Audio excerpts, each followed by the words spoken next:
시편 46편 지휘자를 따라 알라모세에 맞추어 부르는 노래 고라 자손의 시 1절부터 5절까지의 말씀입니다. 하나님은 우리의 피난처이시며 우리의 힘이시며 어려운 고비마다 우리 곁에 계시는 구원자이시니 땅이 흔들리고 산이 무너져 바닷속으로 빠져들어도 우리는 두려워하지 않는다. 물이 소리를 내면서 거품을 내뿜고 산들이 노하여서 뒤흔들려도 우리는 두려워하지 않는다. 오 강이여, 그대의 줄기들이 하나님의 성을 즐겁게 하며 가장 높으신 분의 거룩한 초소를 즐겁게 하는구나. 하나님이 그 성 안에 계시니 그 성이 흔들리지 않는다. 동틀녘에 하나님이 도와주신다.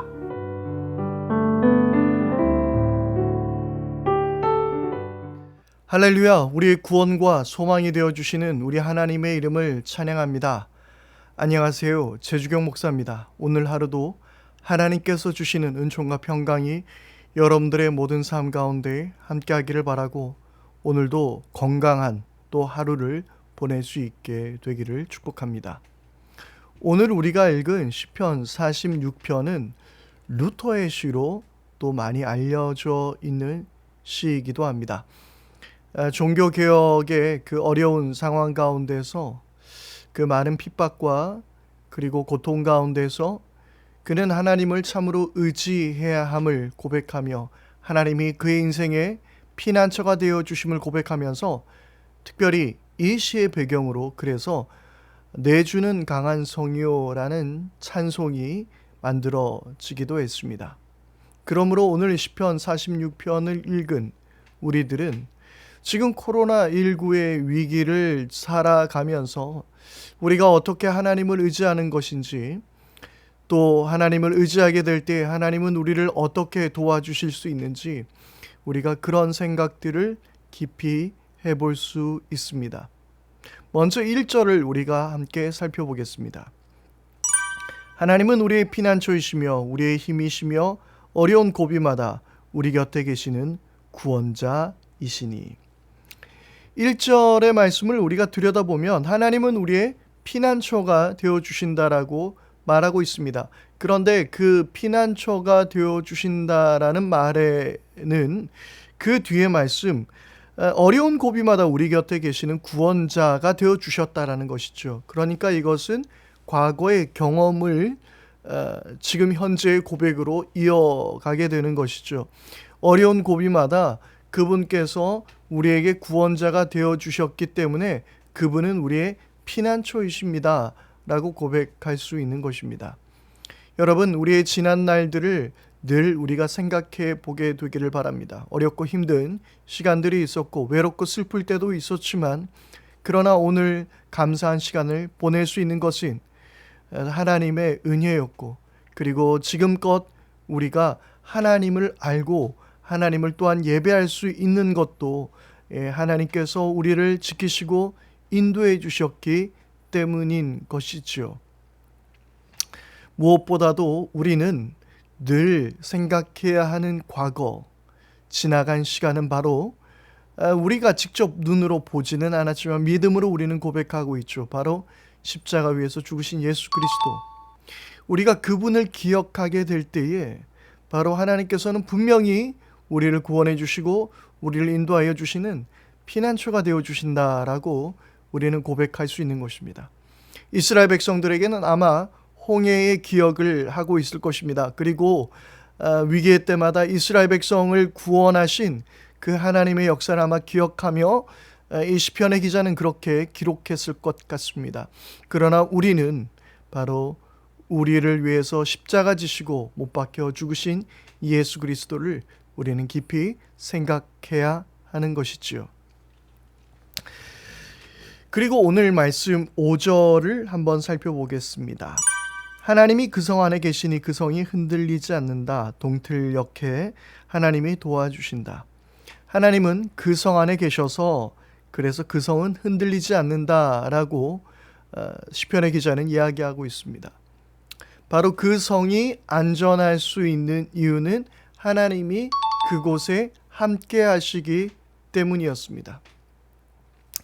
이스라엘 백성들에게는, 아니 이 세상의 모든 사람들에게는 신은 어떤 특정한 영역에 계신다라고 생각을 했습니다. 그래서 그들이 번제를 드려 연기가 올라가게 될 때 그것이 하나님께 올라간다라고 생각하고 있었던 것이죠. 그래서 하나님은 어딘가에 계시기 때문에 반드시 하나님께서 명하신 어떤 곳에서만 예배해야 된다라는 것도 그들은 함께 생각할 수 있었던 것입니다. 당연하죠? 하나님은 하늘에 계시는 분이시기 때문에, 어딘가에 계시는 분이시기 때문에 하나님은 그 하나님이 명하신 어떤 곳에 계시고 그를 인도해 주시고 도와주신다라고 생각했던 것이죠. 그래서 하나님이 성 안에 계시기 때문에 그들의 성은 안전하다라고 말할 수 있는 것입니다.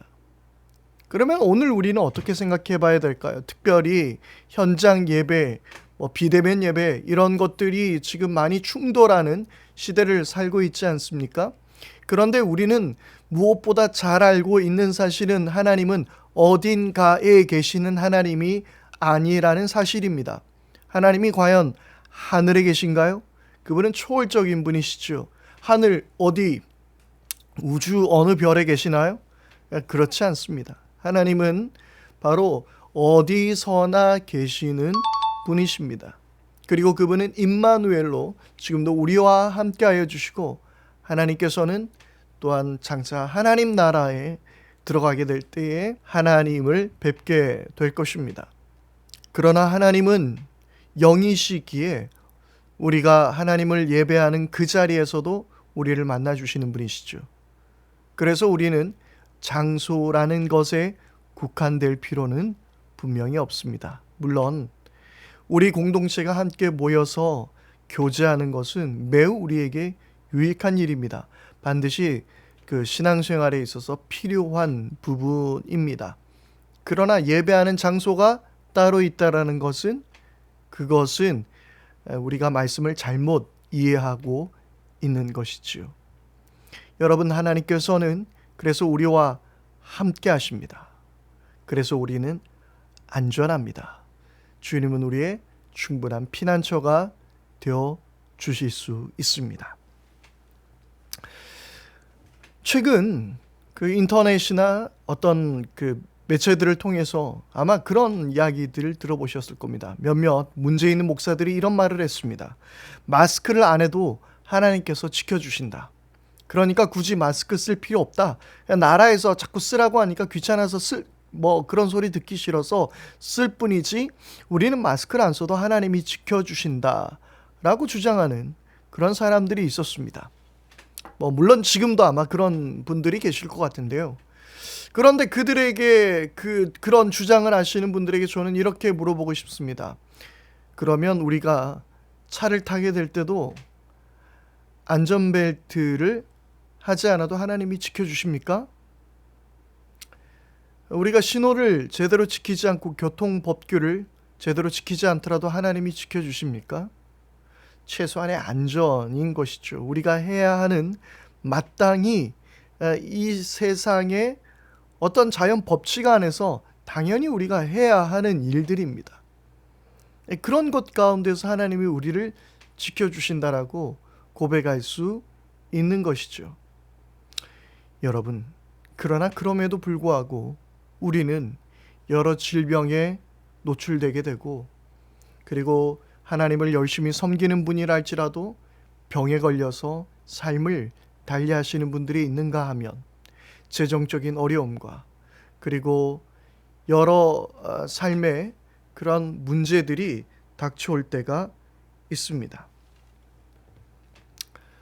하나님은 과연 우리의 무엇을 지켜주고 계시는 것일까요?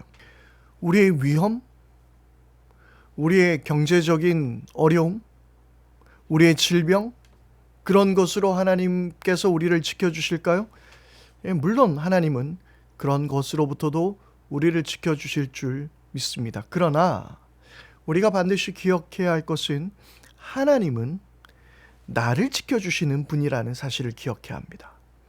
하나님은 나를 지켜주시는, 나라는 존재, 나라는 하나님 앞에 선 한 사람, 나를 지켜주시는 것이지 나의 것을 지켜주시는 분이 아닙니다. 때로는 나의 것 때문에 우리가 하나님을 버릴 때도 있지 않습니까? 나의 것이 풍부하다고 해서 우리가 하나님을 잘 섬기며 복된 삶이라고 말할 수도 없는 것입니다. 하나님은 나를 지켜주시는 분이시지 나의 것을 지키시는 분이 아닙니다. 때로는 그것이 나의 재물일 수도 있습니다. 그리고 나의 건강이 될 수도 있습니다. 심지어 나의 생명이 될 수 있습니다. 하나님은 나의 무언가를 지켜주시는 분이 아니라 나를 지켜주시는 분이며 내 영혼을 지켜주시는 분이십니다. 그러므로 이 세상의 어떤 환난 가운데서도 우리가 두려워하지 않는 것이죠. 혹 그것이 죽음이라 하더라도 우리는 결코 두려워하지 않는 것입니다. 오늘 우리가 하나님은 나의 피난처가 되어주십니다 라고 고백하는 것은 바로 그런 것입니다. 내 것을 지키시는 분이 아니라 내 영혼을 지키시는 하나님, 나를 지키시는 하나님을 우리가 신뢰하며 따라가는 것이죠. 앞에서 이어져 온 말씀을 한번 정리해 볼까요? 하나님은 우리의 피난처가 되셨고 그것을 증명하는 것은 바로 예수 그리스도를 우리를 위해 보내주심으로 말미암아 하나님이 우리를 얼마나 지켜주시고 사랑해주시고 보호해주시는가에 대해서 우리는 명확하게 알게 되었습니다. 그러므로 앞으로의 모든 삶도 하나님이 당연히 책임져 주시고 지켜주실 것입니다. 때론 우리의 경제적인 어려움이 있더라도, 그리고 우리의 건강이 쇠하여질지라도 하나님은 우리의 영혼을 지켜주실 것입니다. 그분은 우리를 구원받은 하나님의 자녀로서 그리고 하나님 나라로 들어갈 수 있도록 우리를 인도해 주실 것입니다. 나를 살리신 이도 우리 하나님이시며 나의 목숨을 거두어 가실 분도 나의 하나님이 되어주시는 것이죠. 그래서 우리는 주님만을 송축할 뿐입니다. 여러분, 코로나19 시대를 살아가는 우리에게 정말 필요한 고백이 아닌가 하는 생각이 듭니다. 오늘 우리를 지켜주시는 하나님, 우리의 삶을 책임져 주신 하나님을 끝까지 신뢰하며 그 주님을 의지할 수 있는 여러분 모두가 되기를 바랍니다. 함께 기도하겠습니다. 하나님 아버지, 하나님 우리의 피난처가 되어주십니다. 어떤 환난과 어려움 가운데서도 우리를 지켜주십니다. 우리를 낙심치 않게 해주시고 우리를 평안하게 하여 주시고 그리고 영원한 안식처로 인도해 주시는 줄 믿습니다. 우리가 늘 하나님만 신뢰하게 하여 주시고 의지하게 하여 주옵소서. 나를 지키시는 주님을 찬양하며 우리 주 예수 그리스도 이름으로 기도드립니다. 아멘. 이제 우리 함께 합심하여 기도하겠습니다. 첫 번째로 우리가 함께 기도할 때는 나를 지키시는 하나님을 의지하는 우리의 삶이 되게 하여 주옵소서. 하나님을 끝까지 신뢰하게 하여 주십시오. 늘 어떠한 어려움과 상황 가운데서도 좌절하거나 낙심치 말고 하나님만 끝까지 의지할 수 있는 우리들의 삶이 되게 하옵소서. 우리 그렇게 함께 기도하기를 바랍니다.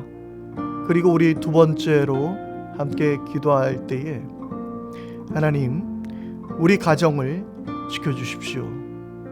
그리고 내가 속해 있는 공동체를 지켜주십시오. 그곳에 하나님이 함께하여 주심으로 우리를 지켜주실 줄 믿습니다. 주님, 우리와 동행하여 주시고 함께하여 주시고 그 십자가의 사랑으로 인도하옵소서. 우리 그렇게 함께 기도하기를 바랍니다. 그리고 세 번째로 우리 기도할 때에 코로나19 바이러스 속에서 하나님 우리를 지키시고 이 나라를 지키시고 빨리 이 코로나19 바이러스가 종식될 수 있도록, 그리고 확진자가 더 이상 생기지 않도록 하나님께서 이 땅을 위로하시고 고쳐주옵소서. 우리 그렇게 기도하기를 바랍니다. 오늘 하루 주님의 은혜 안에서 승리하는 복된 날 될 수 있기를 바랍니다.